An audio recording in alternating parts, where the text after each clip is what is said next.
In an age of supercomputers and quantum encryption, the only military code in history that was never broken wasn't created by mathematicians or machines. It came from a language so complex that by 1941, only about 30 non-Navajo people on the entire planet could understand it. This is the story of how 29 Navajo Marines built an unbreakable cipher from their mother tongue and helped change the course of World War II.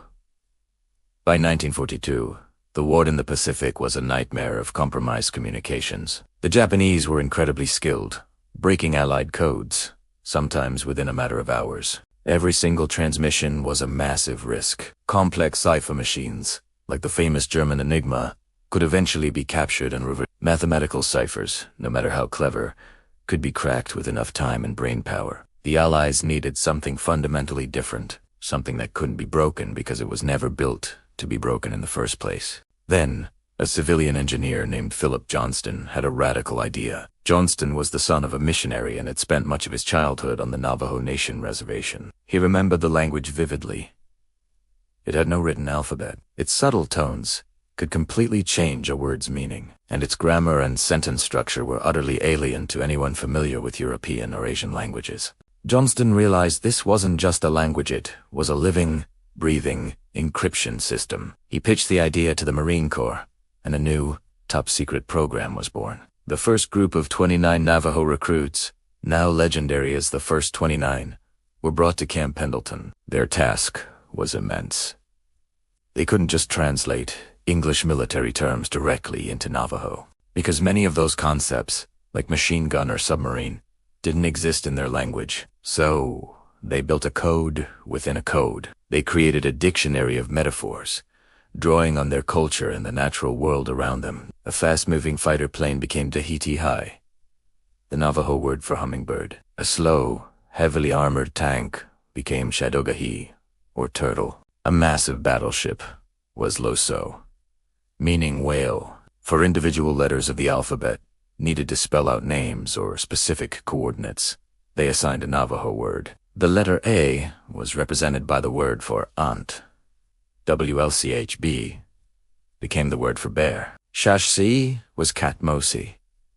The result was breathtakingly brilliant. To an enemy listening in, a transmission would sound like a man poetically describing animals and nature. But to another code talker, it was a precise, life-or-death message, detailing troop movements and battle plans. The ultimate test of this new weapon came during one of the bloodiest battles of the entire war, Iwo Jima.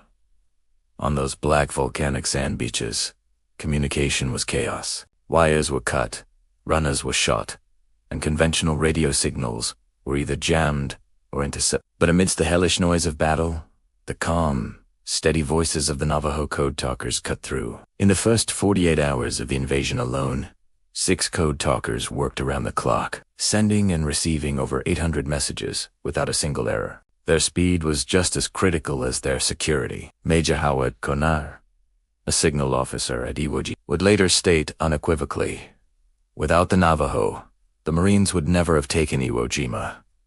The difference was staggering. An encrypted English message that took machines 30 minutes to encode, transmit, and decode could be handled by the Navajo in just 20 seconds. They were a strategic advantage that the enemy could not counter, because they couldn't even comprehend what they were hearing.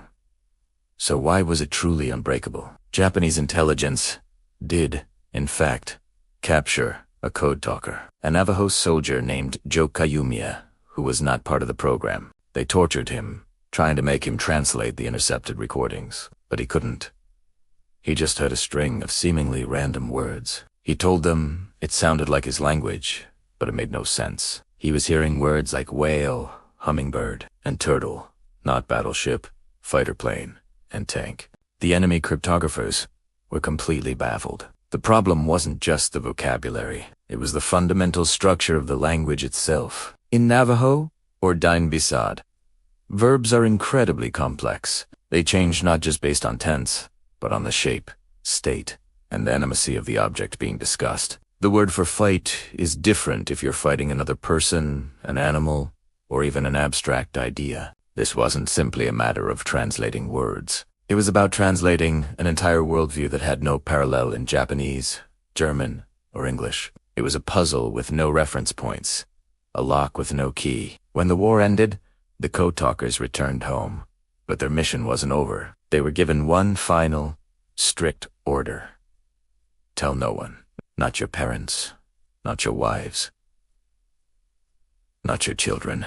Their role in winning the war had to remain a state secret in case the code was ever needed again. For 23 long years, they lived in silence. They were heroes who couldn't share their story. Many took the secret to their graves, their own families, never knowing the true extent of their bravery. It wasn't until 1968, when the program was finally declassified, that the world began to learn the truth. We learned that, while the brilliant minds at Bletchley Park were breaking Germany's most complex ciphers, and American analysts were Japanese naval codes, there was one language spoken on the sands of Iwo Jima and Okinawa that remained a perfect, impenetrable fortress of silence. The Navajo code wasn't just about words. It was about a culture that became a weapon. It was about a people who stepped up to defend a nation that hadn't always defended them. And it was about a language that proved sometimes the strongest codes aren't built in a lab, they're born from history, from community, and from the land itself.